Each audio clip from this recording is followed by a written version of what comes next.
பாத கொரடு அப்படிங்கிறது, இந்த பாத ரட்சகை அப்படிங்கிறது ரொம்ப உயர்ந்த பொருள், உயர்ந்த செயல். திருப்பதியில் இருக்கிற ஏழுமலையாரா இருக்கட்டும், நமக்கு காவேரியா கிடைக்கிற காவேரி தலைக்காவேரியா இருக்கட்டும், உயர்ந்த இயேசுவோ புத்தரோ இந்த அல்லாஹ் தோன்றியதோ, இது எல்லாமே ஒரு உயர்ந்த செயல்பாடோட வெளிப்பாடும்பாங்க.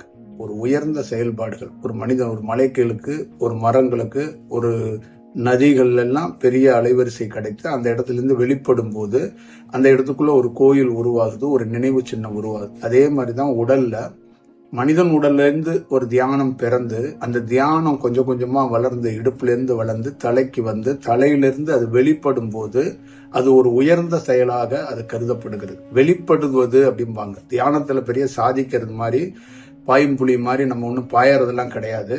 தியானம்ங்கிறது அதுவாக இயற்கையாக அந்த பிரபஞ்சத்திலிருந்து அதுவாக நிகழப்படுகிறது. எப்படி மழை துளிகள் அதுவாக பொழிகிறதோ, அதே மாதிரி பனித்துளிகள் பொழிகிறதோ, அதே போல தியானத்துல பெரிய கஷ்டம் என்னன்னா, மலைகளோ குகைகளோ நாகங்களோ இந்த மாதிரி நதிகள்லயோ ஒரு அலைவரிசை விழுந்து அது வெளிப்பட்டதுல அதுல ஏதோ ஒரு விதத்துல அது எளிதா நடந்துருது. ஆனா ஒரு மனிதனுக்குள்ள அலைவரிசை விழுந்து அது வெளிப்படுற விதம் ரொம்ப கடினமா இருக்கு. ஏன்னா மனிதனை ரெடி பண்றதுங்கிறது மனிதனுடைய நரம்பு, மனிதனுடைய இயல்பு வாழ்க்கை, இதிலிருந்து ஒரு மனிதன் முற்றிலுமாக ஒரு அலைவரிசையா மாறுறது, தியானத்துல உயர்ந்த செயலை உருவாக்குறதுங்கிறது ரொம்ப கடினமான செயல்.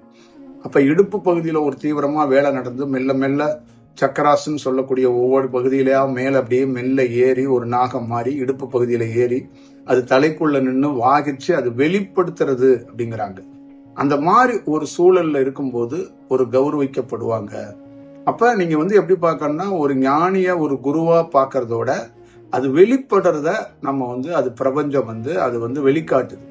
அந்த அலைவரிசையை வெளிக்காட்டுது. இன்ன வரைக்கும் உள்ளுக்குள்ள உடலுக்குள்ள கடந்த அலைவரிசை வெளியில வெளிப்படுது. இப்ப நம்ம உலகம் முழுக்க பிரபலம் அடைவோம். நம்மளுடைய செய்தி, நம்மளுடைய வார்த்தைகள் எல்லாம் உலகம் முழுக்க போய் சேரும். ஒரு தனிநபர்களாக நீங்க ஒரு 300 பேர், 400 பேர், 1000 பேர், 2000 பேர் ஒரு குழுவாக இருந்து என் கூட நீங்க பயணிச்சீங்க. லட்சக்கணக்கான கோடிக்கணக்கான மக்களுக்கு நம்மளுடைய உரையோ, நம்மளுடைய பயனோ, நம்மளுடைய பயணமோ இனி தேவைப்பட போகுது. அது நிச்சயமா அந்த மாதிரிதான் இருக்கும். இப்படித்தான் கீதை உருவானுச்சு, இப்படித்தான் பைபிள் உருவானுச்சு, இப்படித்தான் குரான் உருவானுச்சு. அப்ப நேரடியா பிசிக்கலா ஒரு உடல் அப்படிங்கறத தாண்டி அது வெளிப்பட்டுச்சுன்னா அதோடைய அலைவரிசை உலகம் முழுக்க போய் சேரும் அப்படிங்கிறாங்க. அந்த வெளிப்பாட்டுக்காக நம் வெளிப்பட்டு உலகம் முழுக்க பெரிய பயணத்தை செய்ய போறோம். நம்மளுடைய உரைகள், நம்மளுடைய செயல்பாடுகள் எல்லாம் உலகத்துக்கு தெரிய போகுது. அந்த நாளை வெளிப்படுத்துற நாள் தான் நாளைக்கு காலையில 11 மணிக்கு சென்னையில சந்திப்போம். ஒரு உண்மை செயலோடு நேரடியாக சந்திப்போம்.